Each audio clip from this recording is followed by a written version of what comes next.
In the previous class of application of derivative, we have discussed the concept of equation of tangent, equation of normal. In fact, we have discussed the concept that dy by dx is nothing but tan theta, and that dy by dx is nothing but tan theta, which is nothing but slope of the tangent at that particular point. तो dy by dx जो है वो tangent की slope represent करता है, और tangent की slope से we can find out the slope of normal as well as we can find out the equation of tangent and normal both. साथ ही साथ हमने डिस्कस किया था intercept made by the tangent and normal on the X axis and Y axis, how to find out that. और मैंने आपको बार बार कहा था कि यार it is required for application of differential equations also. We also discuss about the concept of length of tangent, length of normal, length of subtangent, length of subnormal. All those we have discussed. We are looking for the questions based on that. Previous class में भी discuss किया था, आज भी discuss कर रहे हैं. Starting with that, y equal to 4x minus 5. So y equal to 4x minus 5 is a tangent to the curve. Is tangent to the curve y square equals to px cube plus q at 2, 3. Y equal to 4x minus 5 is a tangent to the curve y square equals to px cube plus q at 2, 3. आपको p और q की values find out करना है. This straight line is a tangent to this curve. Already मैंने आपको दिया था question solve करने के लिए, तो मैं डायरेक्टली इसके डिस्कशन से बात चालू करता हूँ. P और Q फाइंड आउट करना है. This line y equal to 4x minus 5 is nothing but the tangent to this curve at point 2,3. 2,3 के ऊपर टेंजेंट है. एक बात तो ध्यान रखने वाली बात है कि 2,3 पे tangent, that means 2,3 is a point on the curve. तो 2,3 कर्व को सेटिस्फाई करेगा. तो इस कर्व को आपने 2,3 पुट कर दिया इस कर्व में. 2,3 satisfy the equation of curve 9 equals to 8p plus q, right. ये तो एक बात हुई आपका 2,3. अब this straight line is tangent, तो अपन ने क्या किया, this curve is there, differentiation with respect to x. Definitely दो इक्वेशंस रिक्वायर्ड है, दो अननोन सॉल्व करना है. Differentiation with respect to x, y square का derivative 2y dy by dx is equals to 3p x square. ठीक है. अब कहाँ डिस्कस कर रहे हैं, हमें कहा गया कि 4x माइनस 5 टेंजेंट है कर्व को 2,3 पर. तो dy by dx at 2,3, dy by dx 2,3 पर, x की वैल्यू 2, y की वैल्यू 3, x की value 2, 2 square 4, 4 into 12p divided by 2y, y is 3. dy by dx is coming as 2p. dy by dx is coming as 2p at 2,3. इसका मतलब जो slope of tangent है that is nothing but 4y equal to 4x minus 5. Straight line tangent है, तो इस tangent की slope क्या है, that tangent is clearly slope of that tangent is 4. So yes we are going to keep 2p equals to 4 and will be getting p equals to 2. और p की value 2 आ जाती है, तो p की value रख दीजिएगा इस इक्वेशन में. You will be getting the value of q. कितना आ रहा है q? -7. Easily you are getting the result. 2,3 पर टेंजेंट, तो 2,3 क्लियरली सेटिस्फाई करेगा. और टेंजेंट दिया है मतलब टेंजेंट की slope we are aware. Curve को डिफरेंशिएट किया, स्लोप मिल गया, इक्वेट कर दिया. पॉइंट इज ऑलरेडी गिवन 2,3 पे. ठीक है ना. Look for a previous year JEE question. That a straight line x plus by plus c equals to 0. That a straight line is a normal to the curve xy plus 5 equals to 0. xy plus 5 equals to 0 के लिए normal है ax plus by plus c equals to 0. और 4 options आपको given है. Which one is correct ऐसा prove करना है आपको या फाइंड आउट करना है. Straight line is normal to the curve. Curve के लिए नॉर्मल है. अच्छा, सबसे पहली बात, that curve is xy plus 5 equals to 0. In fact that's a curve which is a rectangular hyperbola. बोले सर हमें उसके बारे में आइडिया नहीं, चलिए कोई बात नहीं. But xy equals to -5, that's the curve. Normal की इक्वेशन गिवन है, a और b की वैल्यूज फाइंड आउट करना है या पॉजिटिव नेगेटिव डिस्कस करना है. Differentiation with respect to x.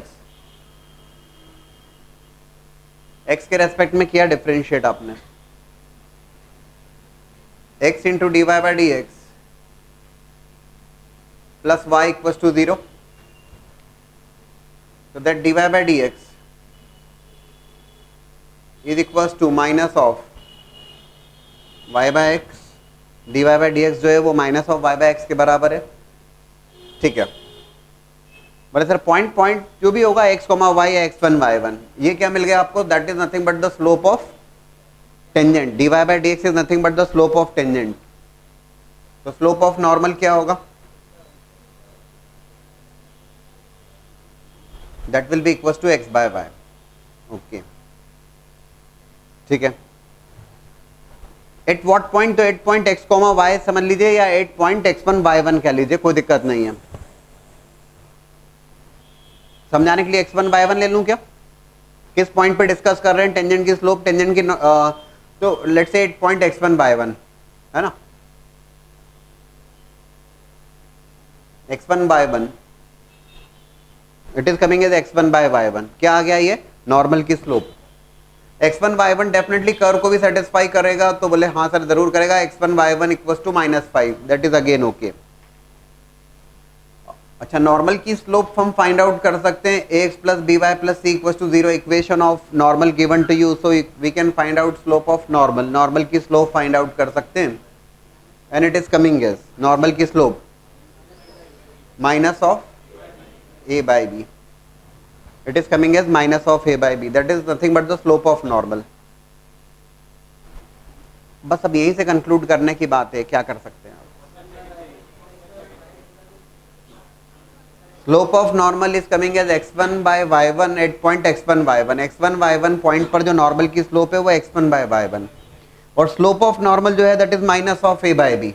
जो नॉर्मल की स्लोप आ रही है that is minus of a by b। ये दोनों सेम है वो तो तय बात है। विच ऑप्शंस आर करेक्ट, या which one of the four is correct? Everybody please think over that, just think over that. सारी बातें सब यहीं पे छूटी हुई हैं। Slope of normal is x1 by y1, slope of normal is minus of a by b, that's given in the problem itself, that curve is xy equals to -5 which is x1 y1 equals to -5। x1 y1 point जो है वो curve को satisfy करेगा, और चार options हैं। क्या बोलते हो? That's a previous year JEE question exactly. Slope of normal at x1 y1 is coming as x1 by y1। ठीक है, अब देख लीजिएगा, x1 y1 कर्व को भी सेटिस्फाई कर रहे हैं। x1 y1 equals to -5,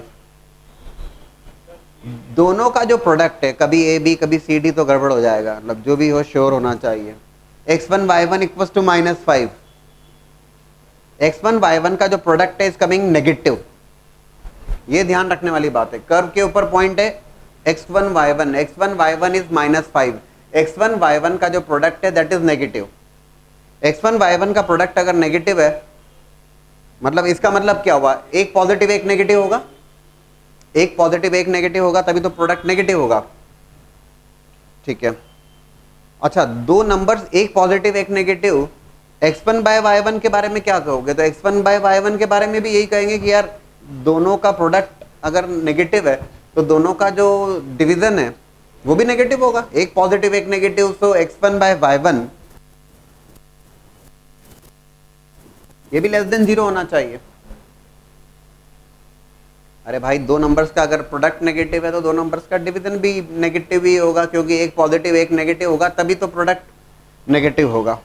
that slope of normal is minus of a by b। इसका मतलब क्या हुआ? स्लोप ऑफ नॉर्मल जो है वो minus of a by b है, तो a by b को क्या होना चाहिए?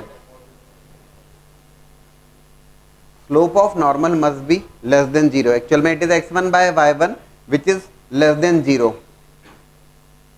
तो इसका मतलब है minus of a by b, ये भी नेगेटिव होना चाहिए। Slope of normal must be negative, इसका मतलब a by b must be positive.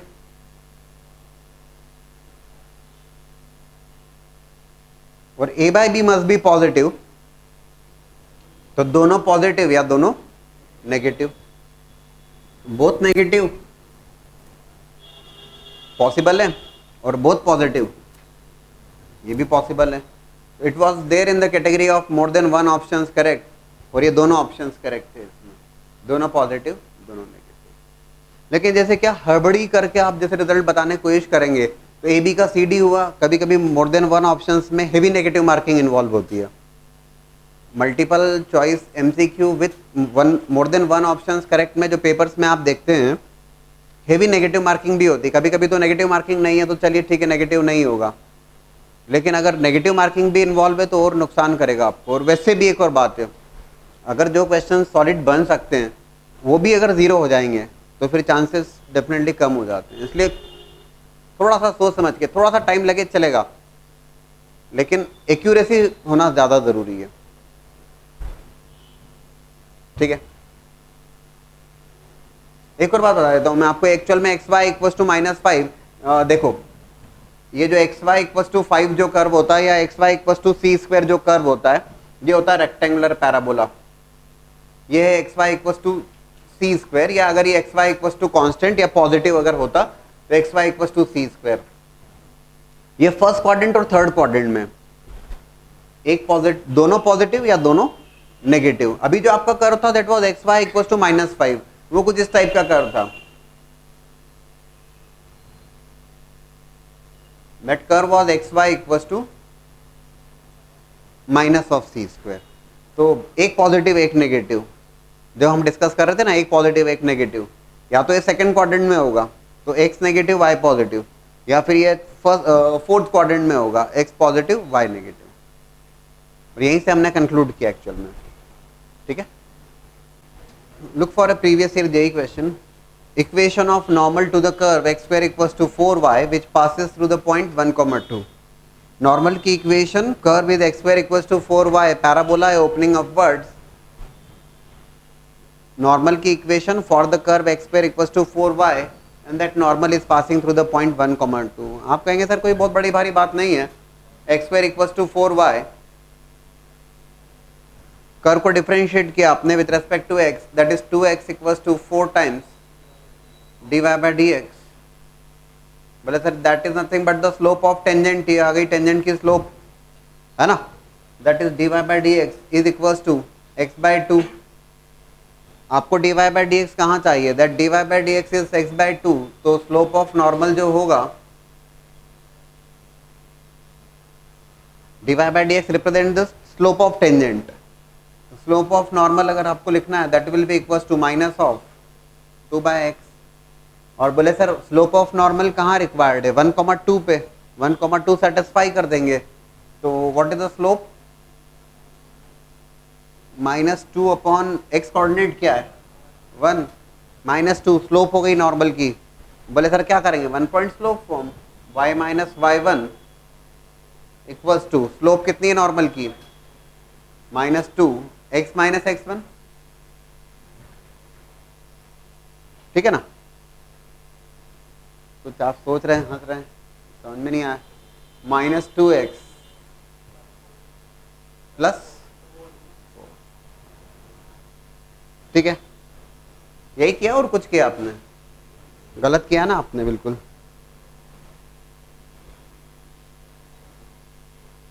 बोले आपने भी तो यही किया, मैंने तो जानबूझ के लिखा है ये, दैट्स नॉट करेक्ट, ये गलत है. मैंने आपसे कहा प्रीवियस ईयर जेई वाला सवाल है, इतना सोच लेते तो एकदम से बिल्कुल लड्डू तो नहीं देगा वो कि एकदम से ही बिल्कुल नॉर्मल की इक्वेशन लिखना. क्या एरर है इसमें. यहाँ पे जो बहुत बड़ी बात है और वो ये है, लैंग्वेज को ठीक ढंग से पढ़ना और समझना. विच पासेस थ्रू द पॉइंट 1, 2. अभी क्या किया हमने, slope of normal minus of 2/x, और आपने क्या किया, नॉर्मल 1, 2 पे स्लोप निकाल दी, जबकि एक्चुअल में ऐसा है ही नहीं. 1, 2 is not a point on the curve. 1, 2 satisfy कर रहा है क्या इसको, x की वैल्यू 1 और y को 2 रखो, इट्स नॉट सेटिस्फाइंग. 1, 2 आप समझ रहे हैं इस बात को, 1, 2 is not a point on the curve. तो how can you write the slope of normal at 1, 2, गलत हो जाएगा, वो तो गलत ही है. कुछ क्वेश्चन ऐसा है यहाँ पर कि जो भी कर्व है,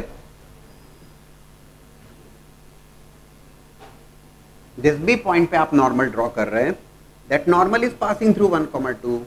ऐसा कुछ है ना। 1,2 अभी क्या किया हमने, 1,2 इस कर्व पे ही उठा लिया, तो ये तो गलत है। वैसे भी 1,2 is not satisfying the equation of curve ना, अगर जिस पॉइंट पे आप टेंजेंट नॉर्मल लिखते हो तो सेटिस्फाई करना ही चाहिए था, सो दैट्स नॉट करेक्ट। फिर क्या किया जाए,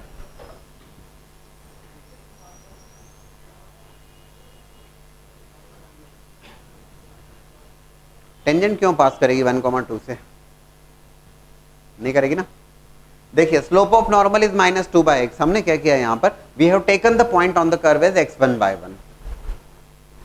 1,2 से तो पास कर रहा है, 1,2 कर्व के ऊपर बिल्कुल नहीं है। 1,2 that point I have taken is x1/1 on the curve. Curve के ऊपर मैंने पॉइंट, जिस पॉइंट पे नॉर्मल मुझे लिखना था, मैंने उस पॉइंट को कंसीडर किया। पहले समझ लीजिएगा, I have taken that point as x1/1, उस पॉइंट को मैंने x1/1 कंसीडर किया। तो slope of normal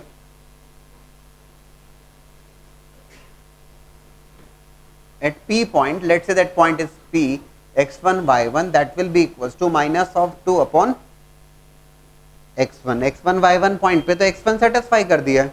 Now one point slope form equation of normal,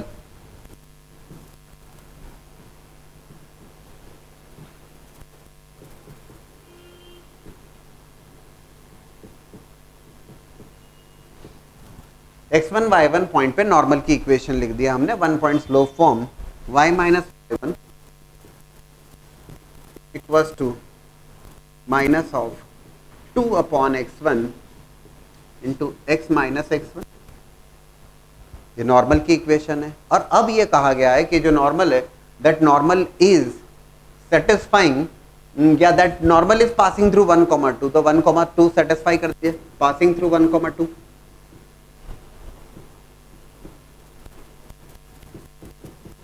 1,2 satisfy कर दीजिए। कहां सेटिस्फाई करना, बोले x1/1 नहीं, x, y, x y को आप रिप्लेस कर दीजिए 1,2 से। 2 minus y1 equals to -2 upon x1, 1 minus x1, right. You will be getting a relation in terms of x1/1। x1/1 के टर्म्स में आपको एक रिलेशन मिल जाएगा, ठीक है। बोले सर उससे क्या होगा, दो x1/1 दो अननोन है। x1/1 is a point on the curve also. x1/1 point कहां लिया आपने, कर्व पे लिया है, तो x1/1 सेटिस्फाई भी करेगा। मतलब x1 square equals to 4/1 is already there. आ रहा है समझ में आपको। तो x1/1 कर्व को सेटिस्फाई कर रहा है, as well as one point slope form में आपने नॉर्मल की इक्वेशन लिख दी। Please solve these two equations, you will be getting the point, और पॉइंट मिल जाएगा आपको तो नॉर्मल की इक्वेशन आ जाएगी। क्या रिक्वायर्ड है आपको, equation of normal. If you get this point, P point अगर आपको मिल जाएगा, पी पॉइंट मिल गया, 1,2 से पास कर रहा है, 2 पॉइंट स्लोप फॉर्म लगा देना। कहां दिक्कत है फिर तो, just give me the point please, what point you are getting after solving these two equations. इन दोनों इक्वेशंस को सॉल्व कर लीजिए। 2 minus y1 equals to minus of 2 upon x1 into 1 minus x1, और x1/1 कर्व सेटिस्फाई कर रहा है,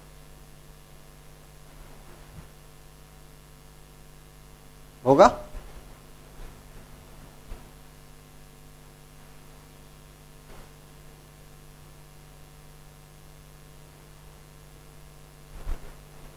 give me the point, you will be getting the point as x1/1। x1/1 मिल जाएगा आपको, 1,2 से नॉर्मल पास कर रहा है, 2 पॉइंट स्लोप फॉर्म का यूज करिएगा, you will be getting the equation easily. But यहाँ पे एक ही मजेदार बात थी जो सीखने समझने वाली थी, यार आप जल्दबाजी में कहीं ये ना हो जाए कि 1,2 पे नॉर्मल की इक्वेशन लिख मारी हमने, क्योंकि 1,2 is not a point on the curve, normal pass कर रहा है 1,2 से। Now the curve is given to you as a cubic curve y equal to x³ minus 11x plus 5, और इस कर्व के ऊपर आपसे कहा गया find the points on the curve at which tangent is the equation y equal to x minus 11। Points on the curve at which tangent has the equation, tangent की equation given है y equal to x minus 11। क्या किया जाए, yet that's the curve given to you,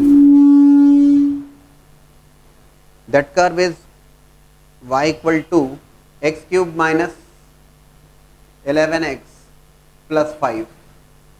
सबसे पहला अपन ने काम किया, कर्व को डिफरेंशिएट किया, राइट। dy by dx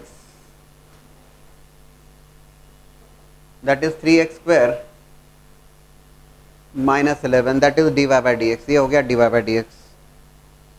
अब पॉइंट तो अपने को आइडिया नहीं है, तो हमने क्या कहा, again we have taken the point as x1 y1, x1 y1 point पर स्लोप ऑफ टेंजेंट। तो dy by D X at point x1 comma y1 that is equals to 3x1 square minus 11। ये क्या हो गया, slope of tangent. और slope of tangent actual में क्या है, y equal to X minus 11 is the equation of straight line. जो tangent है तो स्लोप क्या लाइन की, y equal to X minus 11, that's 1, right. So बड़े आसानी से बात बन जाती है, 3x1 स्क्वायर इक्वल्स टू 12। ये ध्यान रखिएगा, ये जो क्वेश्चंस मैं डिस्कशन कर रहा हूँ, कुछ क्वेश्चंस इसमें सीबीएसई बोर्ड एग्जाम्स में पूछे गए, वो सवाल भी यहाँ पे इंक्लूडेड हैं। बोर्ड एग्जाम में अलग अलग सालों में जो पूछे गए सवाल है वो इंक्लूडेड है यहाँ पर। 3x1 square equals to 12, x1 square equals to 4, x1 is equals to plus minus 2। x1 की वैल्यू आ गई प्लस माइनस 2। बोले सर अब आगे क्या करेंगे, आगे ये करना है आपको कि बोले sir y coordinate find out करना है, तो सीधी सी बात है x1 y1 is a point on the curve also. x1 y1 curve को भी सेटिस्फाई करेगा, that is y1 equals to x1 cube minus 11x1 plus 5। भाई x1 y1 जिस पॉइंट पे आप टेंजेंट नॉर्मल की बात कर रहे हो तो कर्व के ऊपर है, सेटिस्फाई किया आपने। If you keep x1 equals to 2 you will be getting y1 कितना आ रहा है देखिएगा प्लीज। और x1 की वैल्यू अगर माइनस 2 आती है तो will be getting y1 is, x1 की वैल्यू 2 के लिए y1 माइनस 9, माइनस 2 के लिए 19। ओके, आपको ये दो पॉइंट्स तो मिल गए है ना, और इन दोनों पॉइंट्स के ऊपर स्लोप ऑफ टेंजेंट जो है वो that is 1, 2 comma minus 9 and minus 2 comma 19। लेकिन आपसे कहा गया उस पॉइंट को फाइंड आउट करना है जिस पर टेंजेंट अगर आप ड्रॉ करते हैं उसकी equation y equal to X minus 11 है। आपको ये देखना होगा दोनों में से कौन सा पॉइंट सेटिस्फाई कर रहा है। तो y equal to X minus 11, 2 comma minus 9 is satisfying here, minus 2 comma 19 is not satisfying. So the point on the curve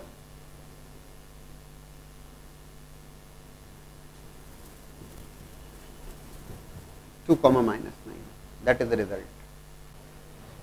You have to prove that the curve y equal to b into e raised to power x by a, y equal to b into e raised to power x by a, oh sorry, show that the line, x by, that straight line is x by a plus y by b equals to 1, that straight line is x by a plus y by b equals to 1. This line touches the curve, that touches the curve b into e raised to power minus of x by a at the point, this straight line touches the curve at the point where it crosses the y-axis, where it crosses y-axis. आपको ये prove करना है that straight line x by a plus y by b equals to 1, this straight line touches the curve at point where it crosses y-axis. कौन cross कर रहा है y-axis को? This curve crosses the y-axis. Actual में आपको prove क्या करना है, इससे क्या समझे आप, that line touches the curve, बस line touches the curve, इसका सीधा सा मतलब है line is becoming tangent to that curve. कहाँ पर? At the point where it crosses the y-axis. So y-axis, so that curve is y equal to b into e raised to power minus of x by a. y-axis को cut करना, y-axis को cut करना मतलब x0 point तो required है ना आपको, तो x0 रखा आपने, x0 रखा, you will be getting e raised to power 0 as 1, y equals to b. कौन सा पॉइंट है? पॉइंट है 0, b। और हमें ये बताना है कि 0, b पर अगर मैं टेंजेंट फाइंड आउट करता हूँ, 0, b पर अगर मैं टेंजेंट फाइंड आउट करता हूँ for the curve y equal to b into e raised to power minus x by a, I am going to get the tangent as x by a plus y by b equals to 1। समझ में आया क्या आपको? अगर मैं ये prove कर दूंगा कि 0, b पर जो टेंजेंट है वो x by a plus y by b equals to 1 है, तो मेरी बात तो खत्म हो जाएगी, right? So y equal to b into E raise to power minus of X by A, curve को डिफरेंशिएट किया dy by D X is equal to b into E raise to power minus of X by A into minus of X by A का derivative minus of 1 by that is equal to minus of b by A E raise to power minus of X by A. कहाँ required है dy by D x, लेकिन आपको required है dy by D X at point 0, b। तो slope कहाँ evaluate करोगे आप, slope evaluate करोगे dy by D X at 0, b। x की वैल्यू 0 पुट करी हमने, x की वैल्यू 0 पुट करी तो e raise to power 0 that's 1 minus of b by, आ रहा है समझ में? You got the slope of the tangent, है ना। और 1 point slope form y minus y1, tangent की इक्वेशन लिख दिया जाए equals to m which is minus of b by a into x minus x1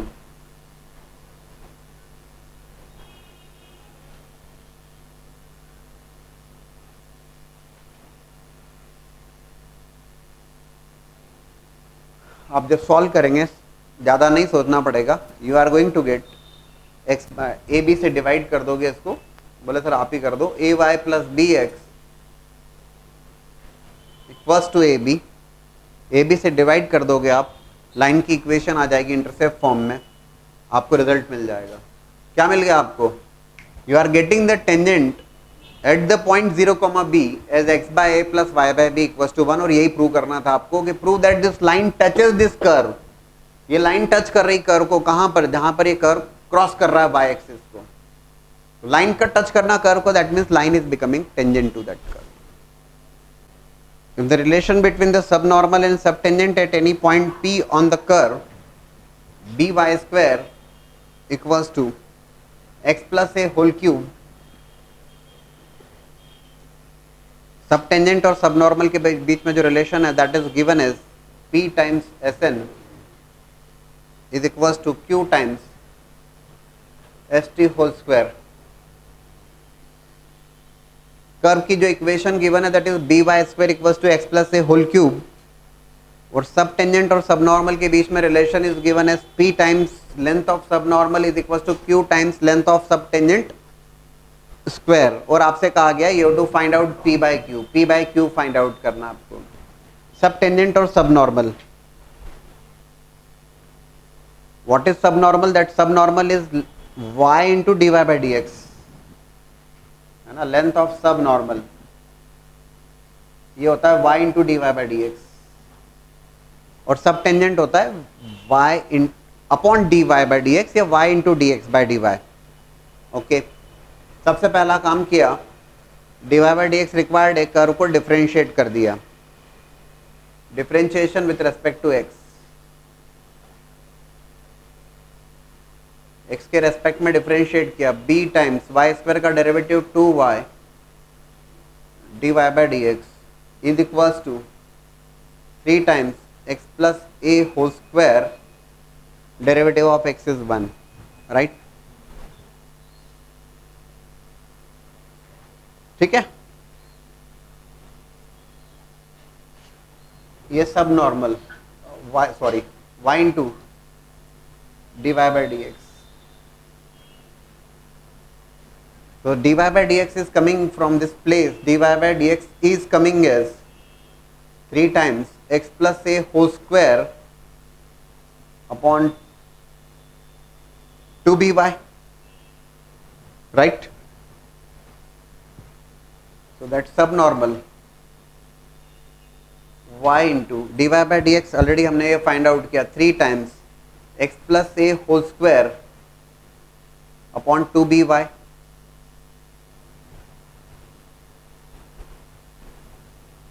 subnormal is equals to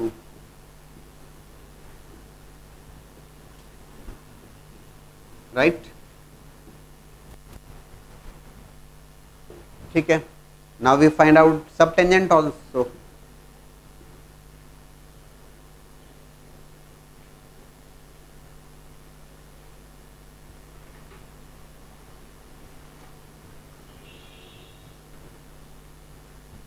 y into d x by d y या y upon d Y by D x? y upon dy by dx.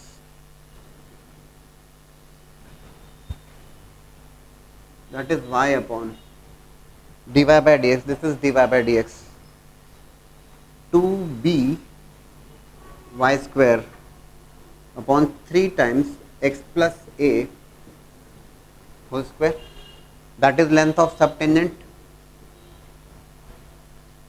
Right? बोले sir अब क्या करोगे? B Y square, curve की equation को देखो, b Y square equal to x plus A whole cube, थोड़ा simplify कर लें, अच्छा लगेगा। 2/3 एक्स प्लस ए होल और बी वाई स्क्वायर को लिख दिया हमने x plus a cube, that is equal to 2/3 x plus a. This is about the सब टेंजेंट और ये है सब नॉर्मल, राइट। अब इस रिलेशन में पुट कर दिया जाए, सब नॉर्मल आपके पास अवेलेबल है, ये सब टेंजेंट भी आ गया आपके पास में, सिंप्लीफाई कर लिया थोड़ा सा मैंने इसको और पुट कर दिया जाए, राइट। देखिएगा p टाइम्स लेंथ ऑफ सब नॉर्मल, सब नॉर्मल किधर है भाई? 3/2b x plus A whole square is equals to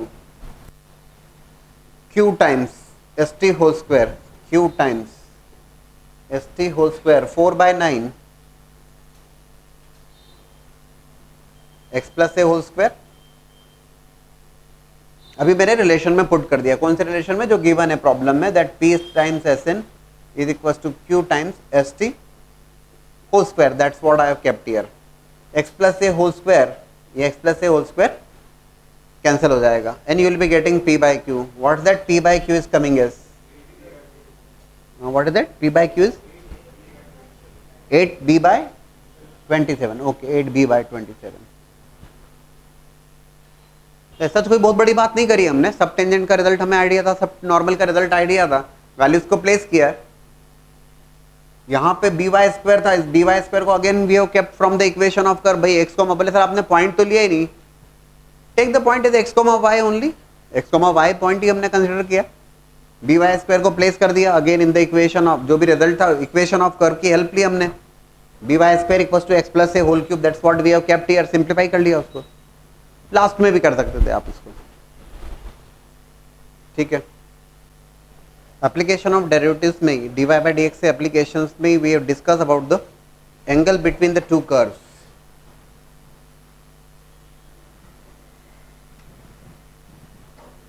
Angle between two curves. Yes, we are taking the help of dy by dx there. Angle between the curves.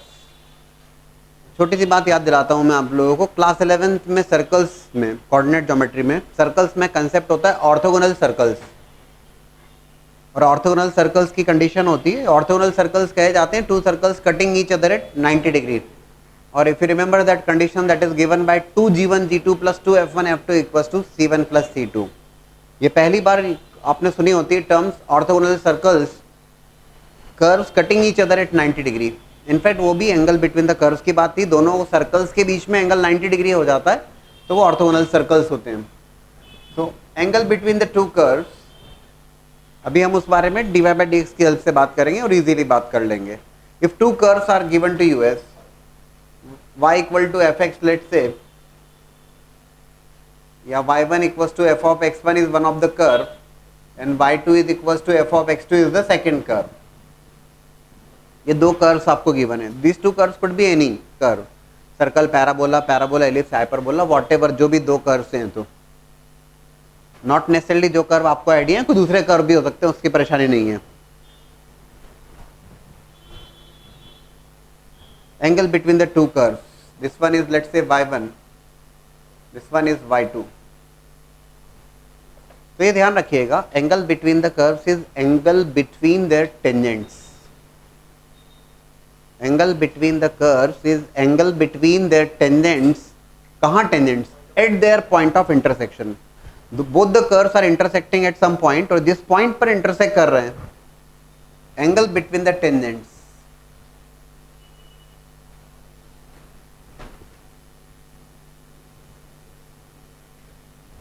angle between the tangents at their point of intersection. So angle between the curves is angle between their tangents at their point of intersection. Point of intersection पे जो tangents है, उस tangents के बीच में जो angle है,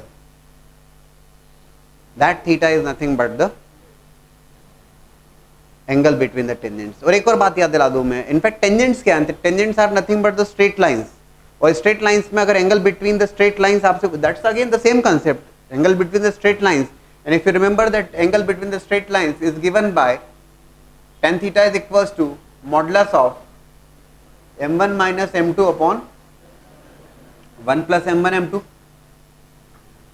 tan theta is given by modulus of m1 minus m2 upon 1 plus m1 m2. If you remember that m1 m2 are nothing but the slopes of those m1 m2 is nothing but the slopes of those two tangents. या दोनों straight lines की slopes होती है. m1 is the slope for first straight line, m2 is the slope of second straight line. Modulus इसलिए ले लिया जाता है कि एंगल बिटवीन द लाइंस का जब भी जिक्र किया जाता है तो angle between the lines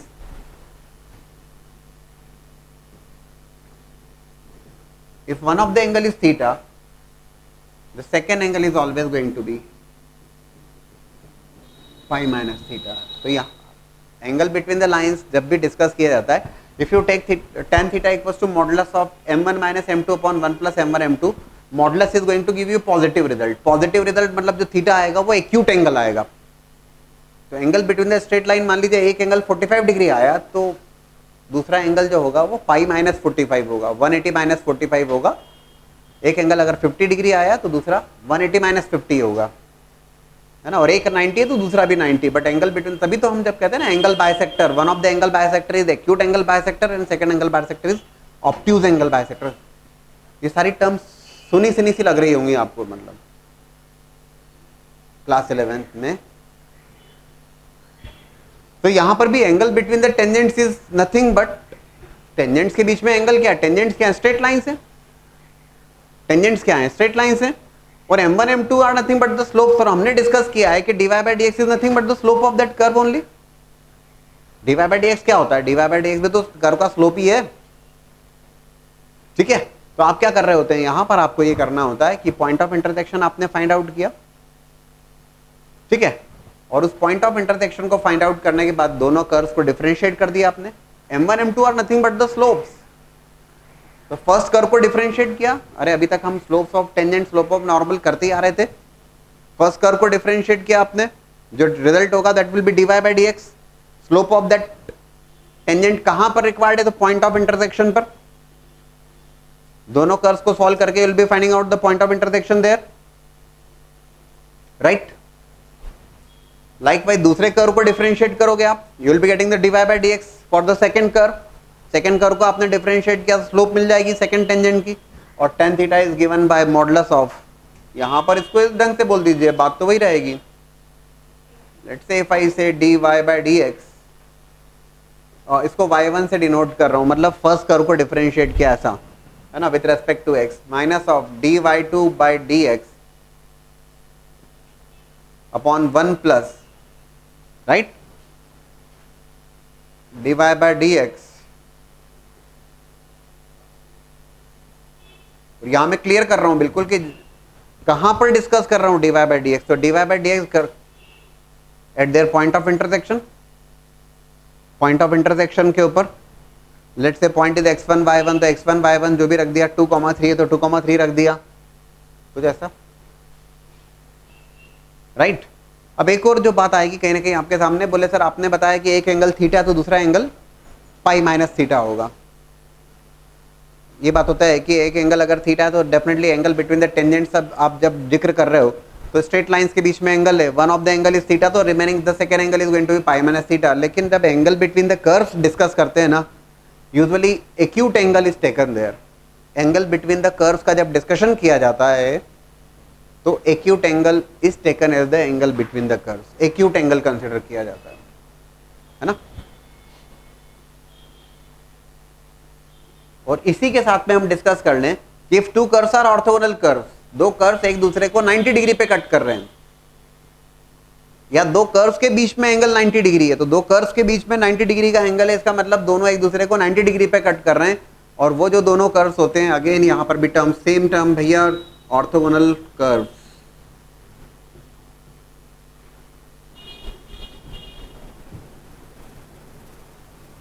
orthogonal curves के लिए, orthogonal curves that means to curves cutting each other at 90 degree.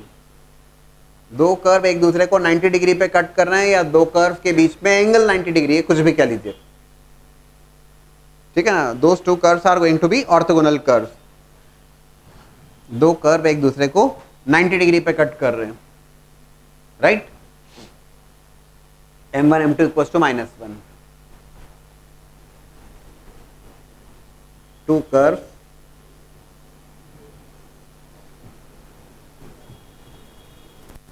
Cutting each other at π/2 angle. इसको ऐसा भी कहा जाता है कि angle between the two curves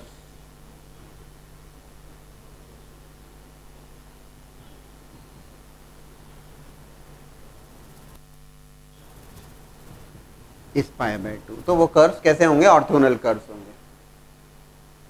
अब एक्चुअल में जब प्रोसीजर की डिस्कस किया जाए तो हमने क्या कहा कि एंगल बिटवीन द कर्व्स को हमें डिस्कस, पहले समझ लीजिएगा एक बार, ये तो ठीक है, प्रोसीजर तो ठीक है। अब प्रोसीजर को अगर स्टेप बाय स्टेप अगर कहें तो हम दो कर्व्स गिवन है आपको, दोनों कर्व को सॉल्व कर लिया आपने। You will be finding out the point of intersection. Point of intersection आपने फाइंड आउट किया, फर्स्ट कर्व को डिफरेंशिएट किया, सेकंड कर्व को डिफरेंशिएट किया, और पॉइंट ऑफ इंटरसेक्शन पे आपने स्लोप्स फाइंड आउट कर ली और उनको इधर प्लेस कर दिया। You will be getting the angle between the curve, ठीक है। इसमें एक छोटी सी बात ध्यान रखिएगा, अभी हम क्वेश्चन के समय और डिस्कशन में लेंगे। एक्चुअल में पहले ये चेक कर लीजिएगा before finding out the point of intersection, पहले ये चेक कर लेना क्या दोनों कर्व एक दूसरे को 90 डिग्री पे तो नहीं कट कर रहे हैं। तो before finding out the point of intersection, usual approach बता रहा हूं मैं आपको, before finding out the point of intersection क्या करिएगा, दो फर्स्ट कर्व की स्लोप फाइंड आउट करिए, फर्स्ट कर्व को डिफरेंशिएट किया आपने, सेकंड कर्व को डिफरेंशिएट किया, point of intersection let's say x1/1 जो भी रहा होगा, दोनों का पॉइंट ऑफ इंटरसेक्शन x1/1। और ये चेक कर लेना कि m1 m2 इक्वल्स टू -1 तो नहीं हो रहा है। अगर m1 m2 इक्वल्स टू -1 हो रहा है तो there is no need to find out the point of intersection, वहीं पे बात खत्म हो जाएगी कि those two curves are cutting each other right angle. आ रही बात समझ में? Will be discussing in question, ठीक है। Two curves are given to you as x³ minus 3xy² equals to λ1 and 3x²y minus y³ equals to λ2। यहाँ पे λ1 λ2 कुछ कॉन्स्टेंट्स हैं और आपसे ये कहा गया है कि these two curves are cutting each other at 90 degree, ऐसा प्रूव करना है आपको। you have to prove that these two curves are cutting each other orthogonally.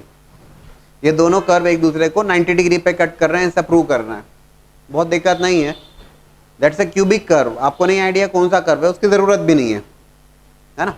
आपने क्या किया, दोनों कर्व को डिफरेंशिएट कर लिया आपने, differentiation with respect to x for both the curve, that is 3x² minus of 3 times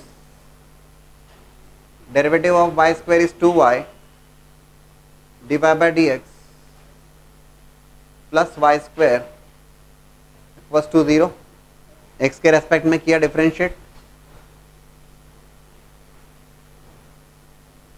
in fact you will be getting dy by dx clearly for the first curve को differentiate किया and you are getting this result, that dy by dx is coming as x² minus of y² upon 2xy, ये dy by dx। पहले curve को differentiate किया, differentiation with respect to x।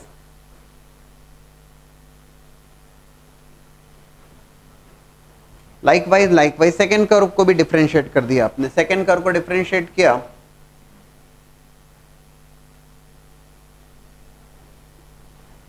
Three times x² into dy by dx plus y into 2x minus of y cube का derivative 3y² dy by dx is equals to 0. You will be getting dy by dx.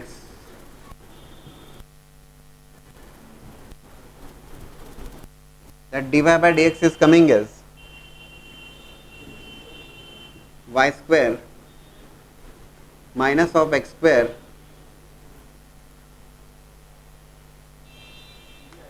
Infinity will become, चलिए ठीक है arrange कर लेंगे, y² minus of x² upon 2xy.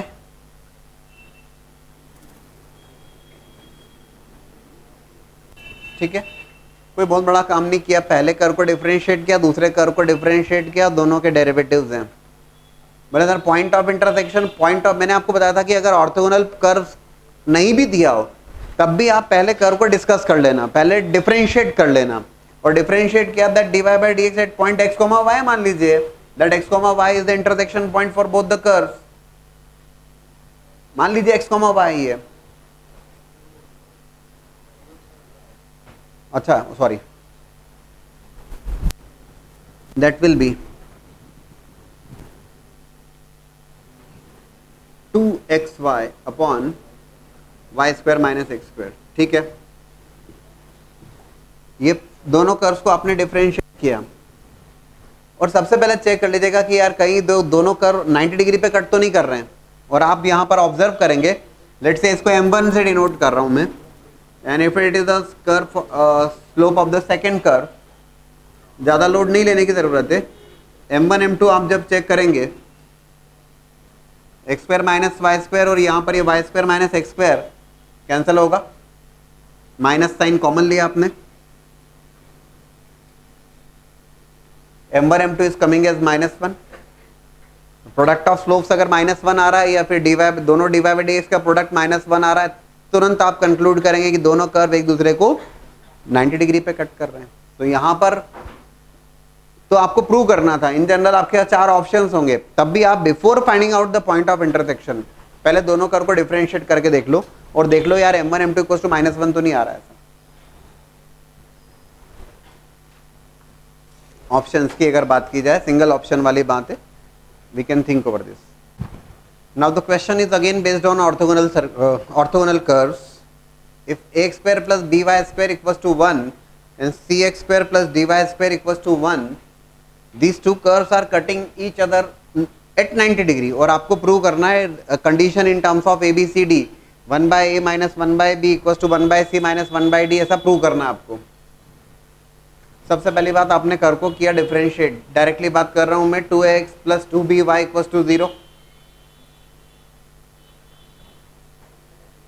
Sorry, 2by dy by dx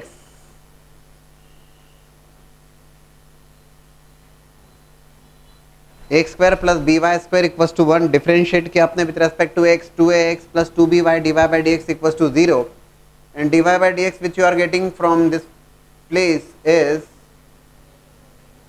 minus of ax upon by. Second curve को भी similarly आपने differentiate किया, 2cx plus 2dy dy by dx equals to 0. You are getting dy by dx is equals to minus of cx upon dy. ये भी ठीक है. बोले sir ये तो हमने भी किया. m1 m2 इक्वल्स टू -1, क्योंकि दोनों एक दूसरे को 90 डिग्री पे कट कर रहे हैं. बोले सर वो भी किया था, dy by dx for the first curve and dy by dx for the second curve. Point of intersection, बोले sir point of intersection, take the point as x, y only. There is no need to find out that x, y. dy by dx जो आप find out कर रहे हैं, x, y दो curves हैं जो 90 degree पे इंटरसेक्ट कर रहे हैं, उनका point of intersection x, y. ठीक है. तो कंडीशंस की बात करें ऑर्थोगोनल के लिए,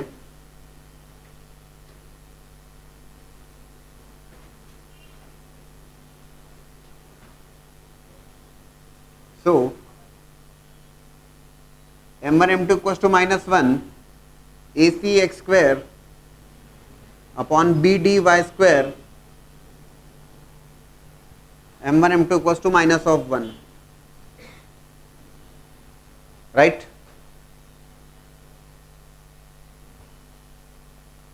ठीक है, बोले सर हमारा रिजल्ट ये आ रहा है, अब result a b c d के टर्म्स में नहीं आ पा रहा है, आगे क्या किया जाए? एक सीधी सी बात है कि जो पॉइंट है आपका, जो रिजल्ट है वो ए बी सी डी के टर्म्स में, इसका मतलब एक्स वाई को एलिमिनेट करना है, बहुत ज्यादा लोड लेने की आवश्यकता नहीं है। जो पॉइंट ऑफ इंटरसेक्शन आपने लिया, that point is x comma y, और वो जो एक्स कोमा वाई जो पॉइंट है वो एक्स कोमा वाई दोनों इक्वेशंस को सेटिस्फाई कर रहा है। कौन सी दोनों equation? X square plus B Y square equal to 1 and c x square plus d y square equal to 1। दोनों को सब्ट्रैक्ट कर दीजिए, सॉल्व करना है। एक्स कोमा वाई जिस पॉइंट पे आप डिस्कस कर रहे हो, let's say that point is x comma y, या x1 y1 मान लेंगे तो x1 y1 क्यों अननेसेसरी लिखें? Take it as x comma y only. आपका टारगेट है xy को एलिमिनेट करना है, x कोमा y तो फर्स्ट कर्व पे भी है, x comma y second curve पे भी है। बोले सर हम ये कैसे सोचे? दोनों को सब्ट्रैक्ट करना है, आपको सॉल्व करना है, किसी भी ढंग से कर लो, है ना? आपका टारगेट है x square by y square को एलिमिनेट किया जाए और उसको एबीसीडी के टर्म्स में लिखा जाए, on subtracting this two, a minus c x square b minus d y square equals to 0, right? होगा क्या यहां से? You will be getting x square by y square from this place.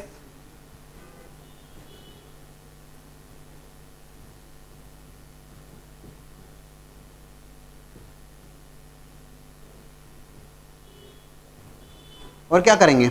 इस x square by y square को place कर दीजिए, right? और arrange कर लीजिए, you will be getting 1 by a minus 1 by b equals to 1 bye c minus 1 by d, right? Y square equals to 4x and x square equals to 4y, these two parabolas are given to you, और आपसे कहा गया find the angle between the two curves. Both the curves are having the vertex at 0, 0, but ठीक है। y square equals to 4x, differentiation with respect to x, it's going to be 2y dy by dx equals to 4, or dy by dx is equals to 2 by y, that is dy by dx. Second curve which is x square equals to 4y, इसको भी differentiation with respect to x, that is 2x equals to 4 times dy by dx, और dy by dx for the second curve, है ना? Slope for the second curve या dy by dx for the second curve is coming as x by 2। अभी यहाँ पे observation से तो आप कुछ नहीं बोल सकते, you will have to solve these two curves। दोनों कर्व्स को सॉल्व करके point of intersection find out करना पड़ेगा। By the way y square equals to 4x और x square equals to 4y, ये दोनों पैराबोलास के बारे में हम जानते हैं, और जानते हैं तो जरा स्केच करके देखें।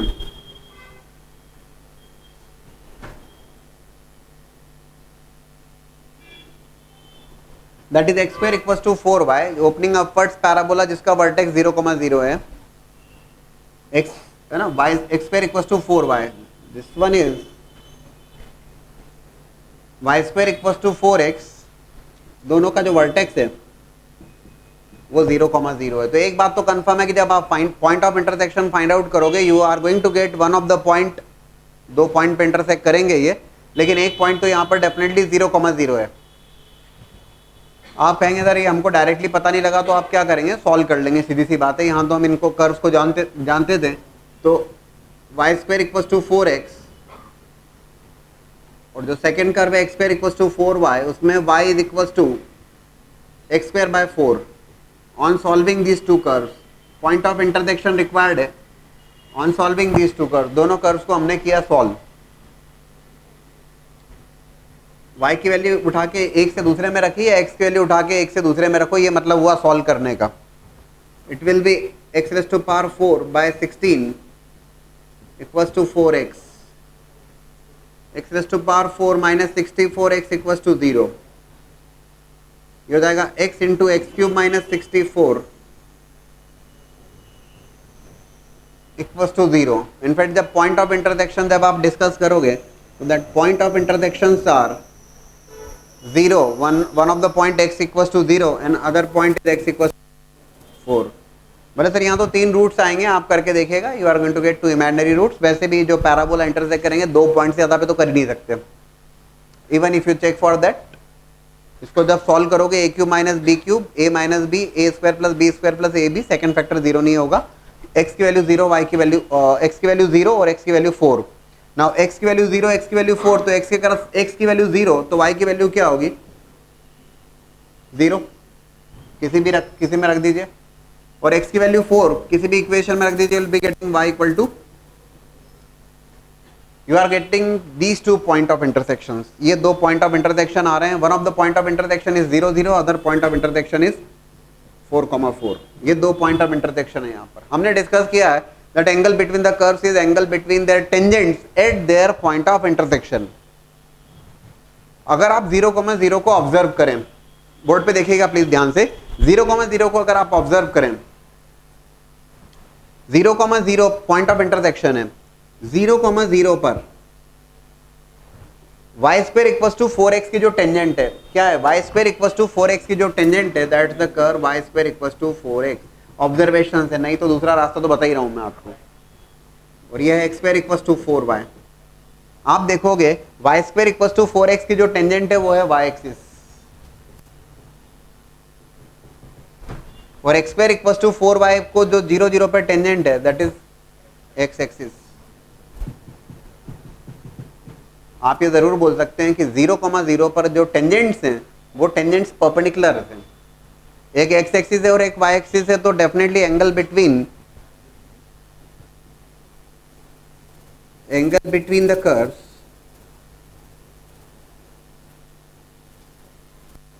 एट 0,0,